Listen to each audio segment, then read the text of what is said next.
Okay. Okay. Hi, what is your name and what state do you live in? My name is Thanh Nguyen, and I live in Oregon. Do you have more than one foreclosure happening on different properties, or have you had more than one foreclosure on one property? Well, I've been one foreclosure, but it's just different. Initially, there was non-judicial, and then lately it's judicial. So it's just the same Bank of America trying to foreclose. Did they have to come in with a different complaint when it went to judicial? Did they have to start over when it went to judicial? No, that's the first complaint. Well, they tried twice to foreclose non-judicially, you know, once in 2010 and then once in 2012. And after that, the first time I had to file bankruptcy to stop the sale. So I stopped the sale and the bankruptcy case was dismissed. And then 2 years later, they tried again. And I had to I hired an attorney to file a lawsuit. And then after I filed the lawsuit, they kind of filed a motion to dismiss, and then they cancel. They dismissed their own cancel the case? sale. They cancel the sale. Yeah. So the court kind of dismissed the case. Well, there's no foreclosure anymore, so the case was dismissed. And then what happened? And then nothing happened. And then after that, they send me a bunch of low mart packages, like even 20 of them. FedEx me like 20 of the low mart packages trying to get me into a low mart. But at that time, I knew the scam, so I said, forget it. I'm not going to sign any low mart. Basically, it's uneconomic for once, and also I knew I wasn't owing him money. I don't owe him any money. That's the bottom line. I don't owe him any money. He's just the debt collector trying to get money from me. So yes, I say, okay, just go ahead and do whatever you want. Come and go sue me. And then they hire Malcolm Cisneros, an attorney, a law firm in California, to sue me judicially in September 2016. And, I'm still in the house, and I plan to be in the house for a long time. It's just I lost the case. I lost the case in the state court. I lost the case. I had a judgment. The judge gave him a judgment in November 2018. I appealed to the Court of Appeals in Oregon, and they affirmed the foreclosure judgment. So I filed a petition to the Oregon Supreme Court, and they denied my petition. But I'm still in the house. They haven't tried to schedule a sale yet. But I'm getting my federal case ready, my federal complaint ready. As soon as they file, as soon as they schedule a sale, I will file a federal case. And I will expect to go all the way to U.S. Supreme Court if I have to, just to not to keep my house, but my house is nothing. I mean, my house, the issue is not about the foreclosure. The issue is about the corporate debt collector, the corporate investor, company like New Residential, Rhythm, now and APON. The Rhythm is using APON to steal the houses from the homeowner by, and then basically APON and Bank of America, they team up each other, and then basically the corporate debt collector stealing the houses from the middle class. Yes, thank you for standing up for the That's the bottom. That's the bottom. That's the issue. It's not the issue. It's not about foreclosure. It's just, that's the issue right there. But nobody want to take it on because you know, the big boy, the big financial boy basically own everything. So Right. they got more money from those guys than us. So the only time they worry about is when it's people knows and affect their vote, and then they lose the position to collect, you know. They have to be in a position so they can collect. But that's the only time they worry about us homeowner. Well, yes, that's We why are- APON is in existence, is we want to be a political voice for homeowners so that, you know, and make sure everyone knows what's happening in the public and in Congress, so we can hopefully stop them from being able to continue to steal people's homes. Can you tell me any evidence that you gathered about the entity foreclosing upon you being a debt collector? Yeah, I mean, my evidence in the court documents already. I mean, Bank of America itself in their own letters claiming they are the debt collector, and they are collecting for APON, which is owned publicly, but it's company like New Residential own. It's a big stakeholder. They, you know, the mortgage investor and the REIT, the mortgage REIT company own the servicer, and they're using the servicer to steal, you know, the servicers like APON and the sub-servicer like Bank of America, and they're using those servicer to forge documents to establish holder status to steal, you know, from the homeowners. Okay, here's the It's next all in question. everything is The in next- my court documents. If you read it, you understand. I put my court documents in the Google Drive so anybody can access it. Thank you. Okay, next question was actually similar to what you were just talking about. Entities foreclosing are representing themselves to be trustees for trusts, yet these trusts often no longer exist or have no capacity to demand foreclosure. Right. Did you have a trust, something called a trust that tried to Right. foreclose I have a trust, but my trust is still existing. The problem is the trust is not suing you. It's the debt collector, which is like the sub-servicer. The sub-servicer is suing you because they are the master servicer own the loan. Mhm. I see. So So what was the name of the trust in your case? my trust is it's a long name. I have to look it up. It's like it's like RAAC 2005 RP3. That's the code. That's the code name, the short name, but the long name is like Bank of America is residential access. I have to look at the court document again. It's a really long name. That's But fine. the code is like RAAC 2005 RP3. Yes, I'm just asking because so many people have had trusts, you know, the sub, like you said, yeah. are coming in as a trust. Okay, now listen, let's go on to the next question. Did you, were you able to get any discovery in your case? Yes. I filed for. I think I might have had a whistleblower inside work for Bank of America. They sent me the whole thing.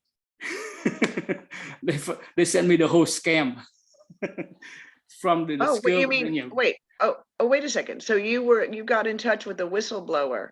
No, and I didn't get in touch with her. I'm just my guest. Somebody working for them want me to know everything. So they sent me the whole thing, you know, except for a few redacted. But from I got the service and history from my discovery, and from the servicing history, you can pretty much tell the scam, how this guy using, you know, how these people using the forged document to steal.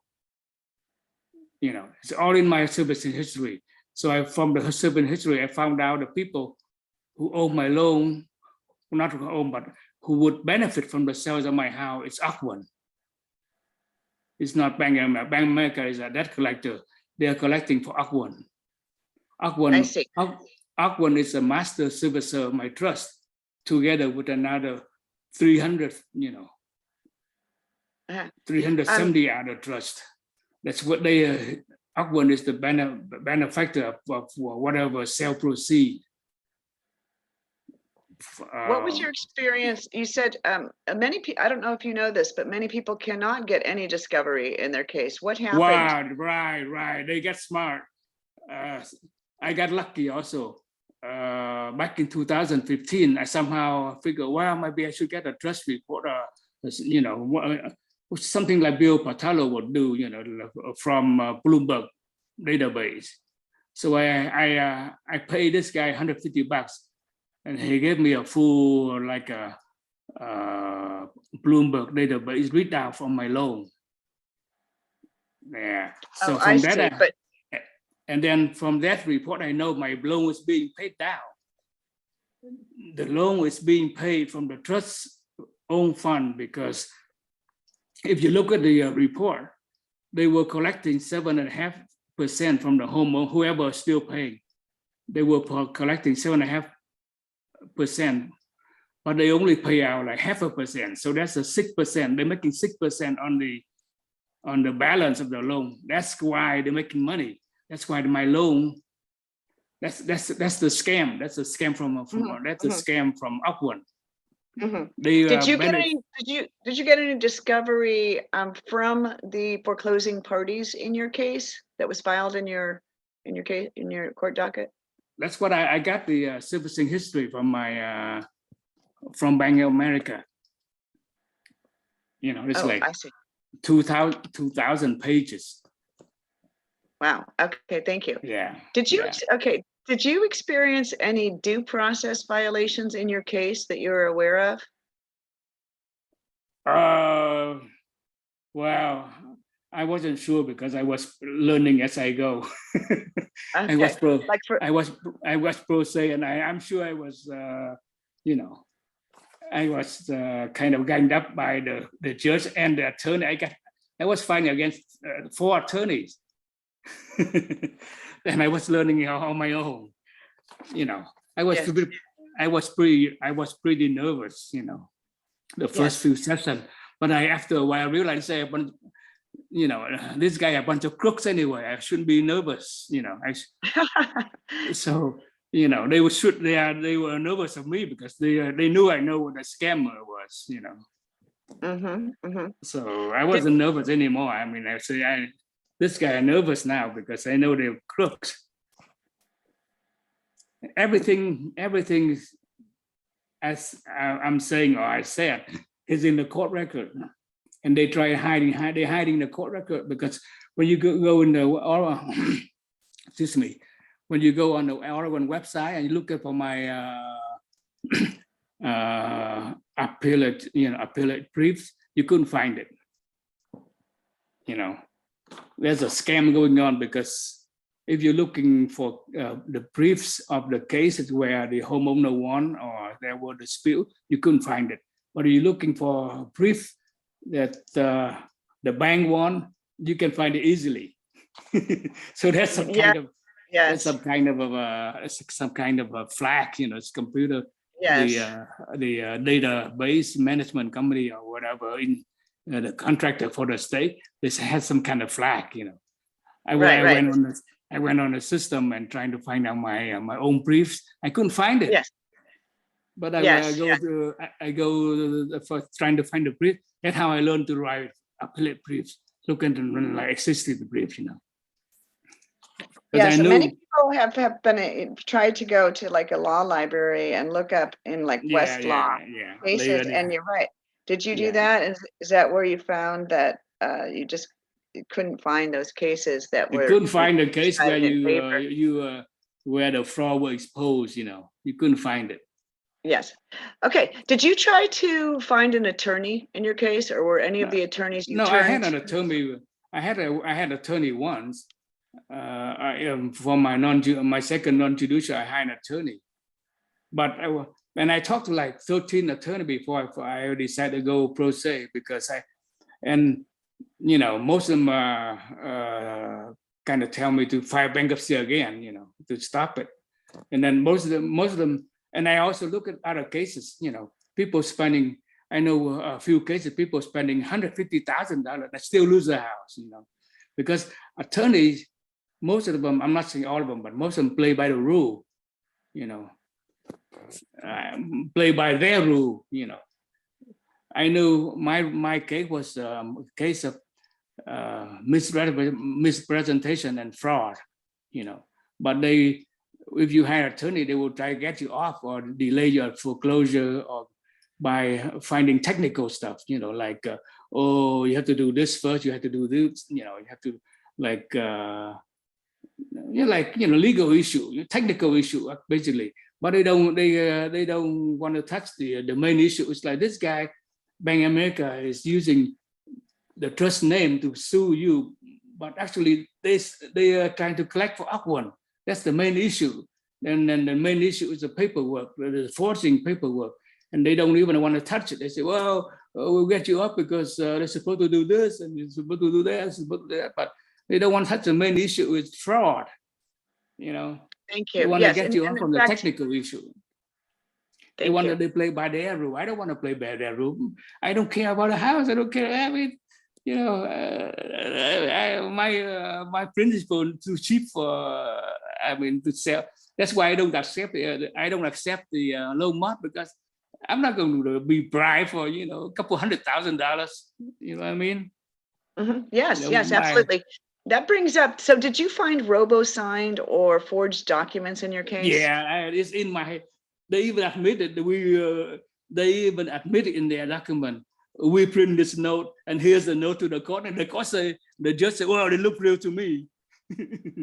So by that time, I know the judge was corrupted also. That's interesting. Yes, that was another question.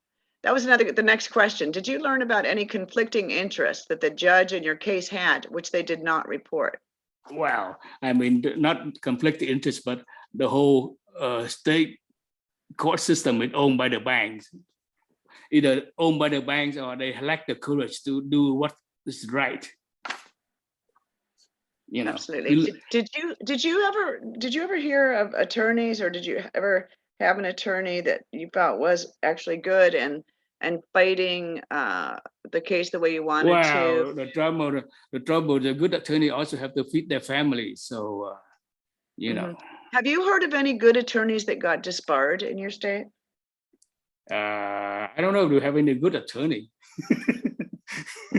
That's the problem. Thank you. That's the problem. Thank you.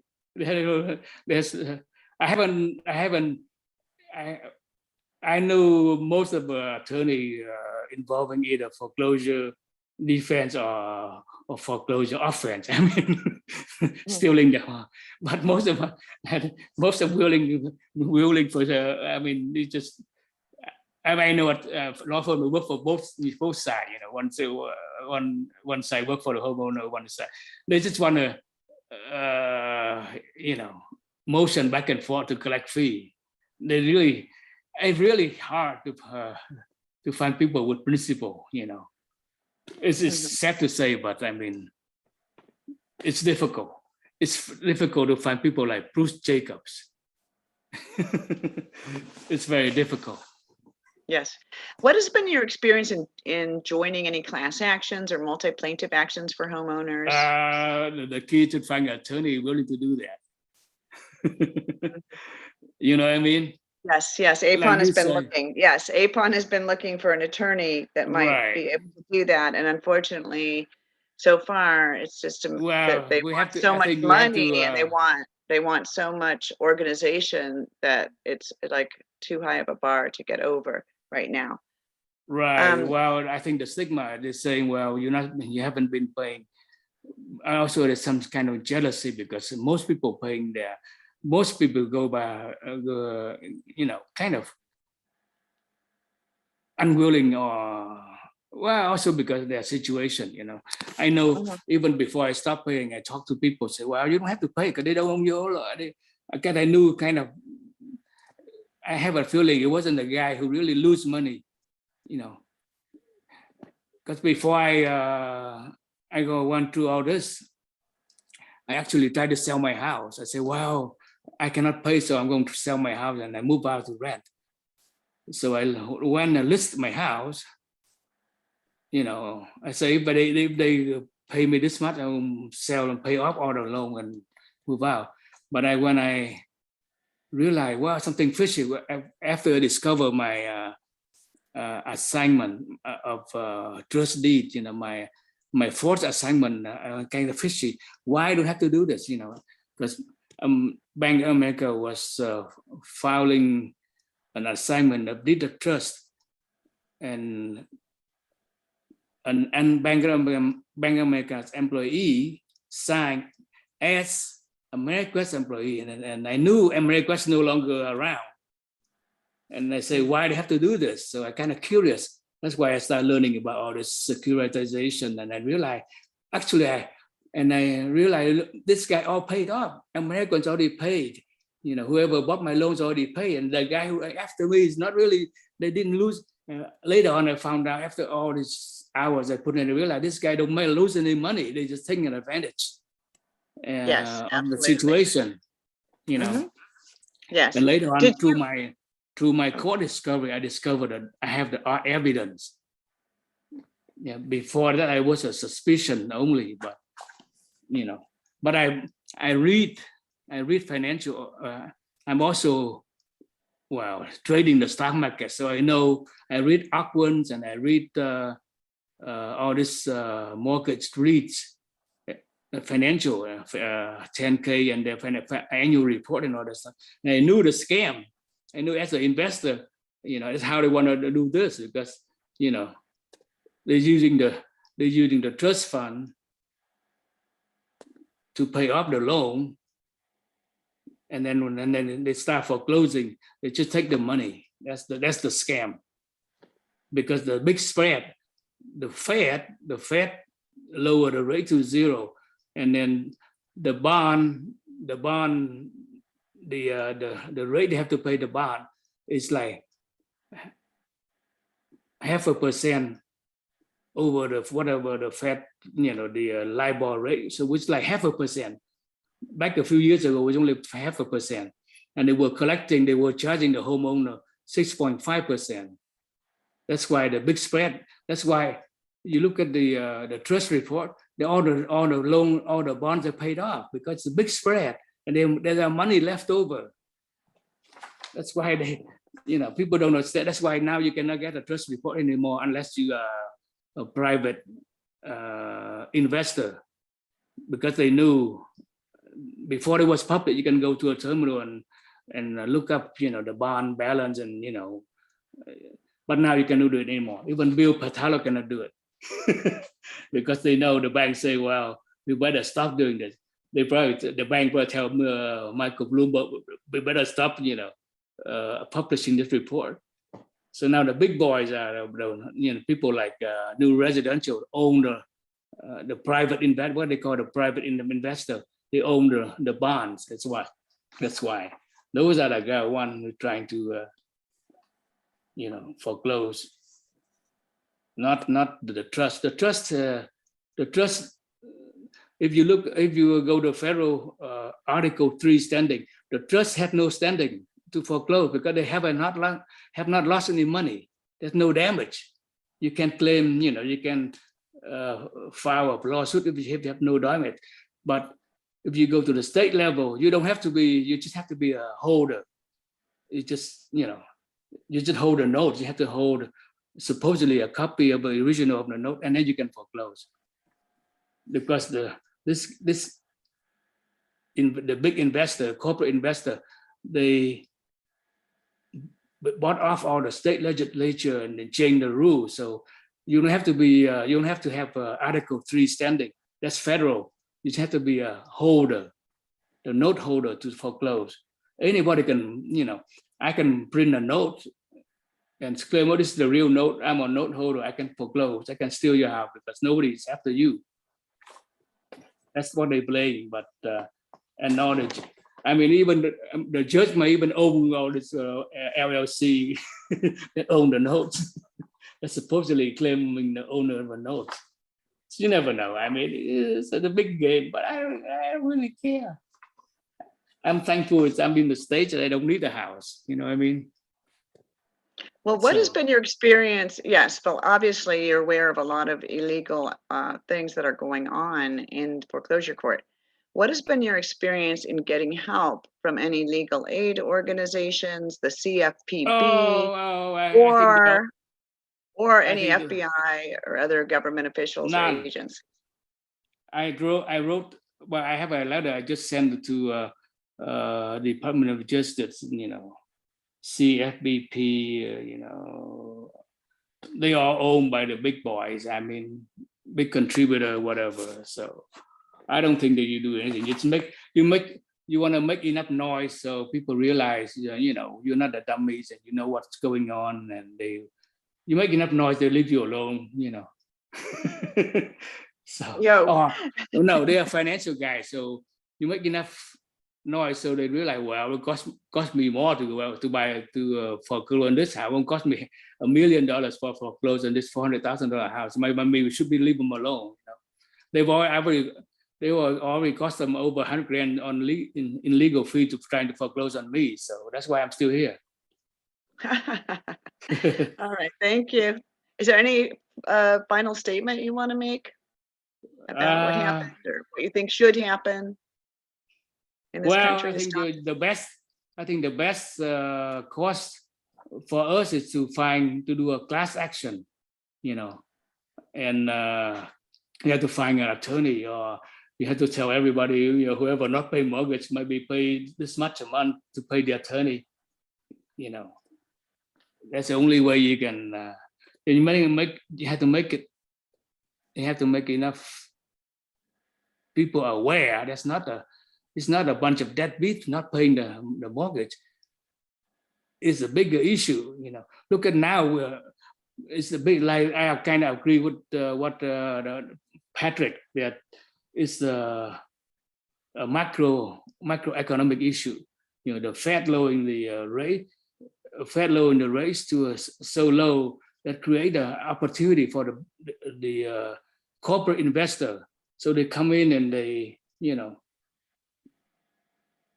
they see a big opportunity to make money. So they come in, you know, and doing all this forging paperwork and doing foreclosure. But, you know, people don't understand. Now everybody paying, you know, the taxpayer paying because the low rate. Now us consumer paying because the high inflation, we got a Fed printing money, you know. But the big chunk is the corporate take advantage of the spread. So yes. But the people don't understand. That's difficult. That's why we still have people, you know, voting for Trump. I'm just scaring for a little bit. So, well, make America great again and send me the money. Yes. You know, So we're trying to save the democracy, but just send me the money. Don't send the U.S. money. Just send me the money. And people will say, yeah.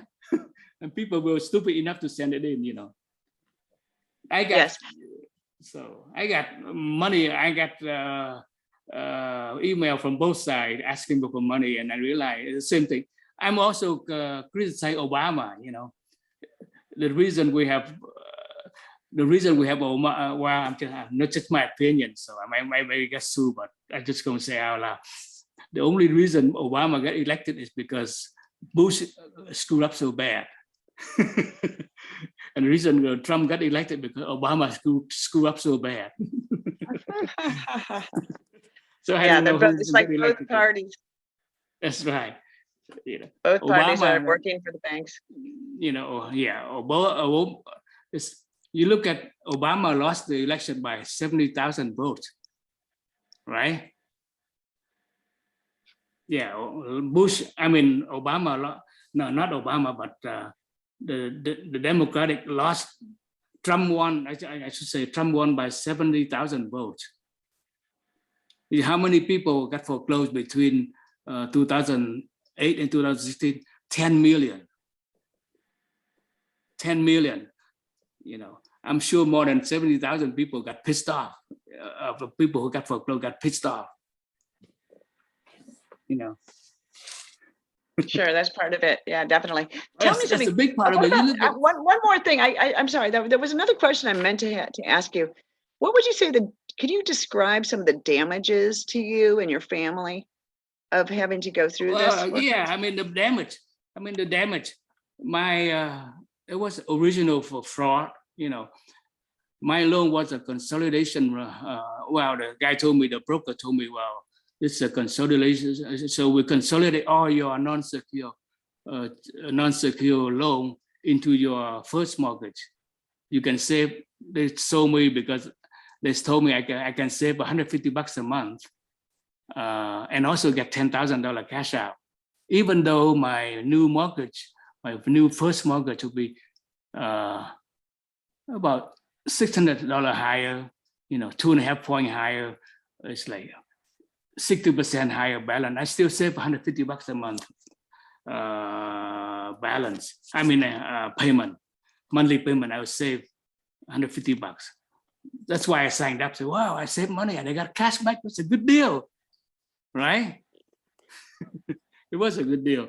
If you just look at the money saving and a monthly saving, $150 a month. But later I found out why I saved money, because the reason I saved money because my unsecured loan was amortized in 5 years.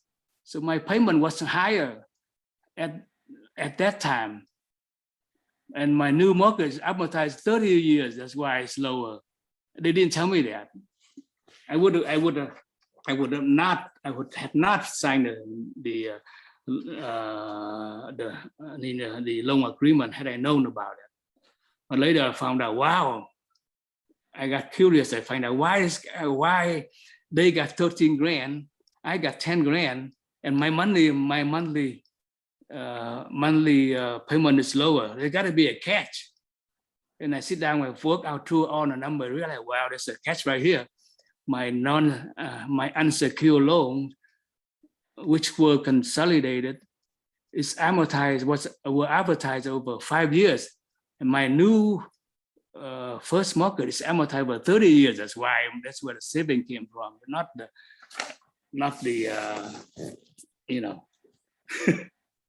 So basically I'm trading $150 a month for them to take 13 grand and for me to have 9 grand. So, and also I spent so many hours trying to fight the foreclosure of illegal foreclosure. I saw, debt collection.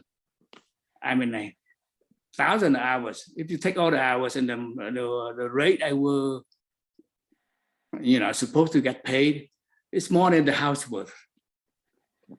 And the, and the copying fee, court fee, the pacer fee, I gotta study all the cases, all the time I spend to study all this scam, But I figure, well, somebody gotta do it, it's just the principle. Otherwise people get ripped off all the time. People get ripped off, and nobody have the guts to do anything, I think maybe God give me a mission. Thank you.